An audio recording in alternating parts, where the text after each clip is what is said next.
అందరికీ నమస్తే. First time get ready with me చేద్దాం అనుకుంటున్నాను. ఈ చీర నా పెళ్ళైన కొత్తలో మాకు తెలిసిన ఆంటీ మా ఆయనకి నాకు భోజనం పెట్టి బట్టలు అయితే పెట్టారు. ఆ చీర అనమాట. కిందన పీస్ నుంచి శారీలో అయినా నెట్ పీస్ వచ్చేసి 80 రూపాయలు హాఫ్ మీటరు. ఇది నా దగ్గరికి వచ్చేసి ఈ చీర 7 సంవత్సరాలు అవుతుందండి. అప్పటి నుండి ఇప్పటి వరకు నేనైతే కొంచెం లావ్ అయ్యాను. అందుకనేసి కుట్లయితే ఇప్పి సెలవు సెట్ చేసేసాను. ఈ బ్లౌజ్ కుట్టడానికి 400 తీసుకున్నారండి అప్పట్లోని. అందుకే స్టిచ్చింగ్ నేనే నేర్చుకుందాం అనుకుంటున్నాను. నా ఫేస్కి వచ్చేసి ఎలాంటివి వాడనండి, ఇక్కడే కదా, అందుకని పౌడర్ వేసుకొని చిన్న కుంకుమ అయితే పెట్టేసుకున్నాను. ఏదైనా ప్రోడక్ట్ని మన లైఫ్లో తెచ్చుకోవాలంటే మనం వాడగలము అని నమ్మకం ఉంటేనే దీంట్లోనైనా దిగాలి. తర్వాత మానేస్తే మన స్కిన్ పాడైపోతుందండి, దానికి అలవాటు పడిపోతుంది. అందుకే నాకు చాలా భయం.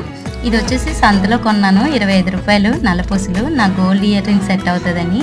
మాకు తెలిసిన వాళ్ళ పెళ్ళికి వెళ్తే గాజులు పెట్టారండి, అంటే పేరెంట్ వాళ్ళు పసుపు కొనేటప్పుడు పెడతారు కదా, ఆ గాజులు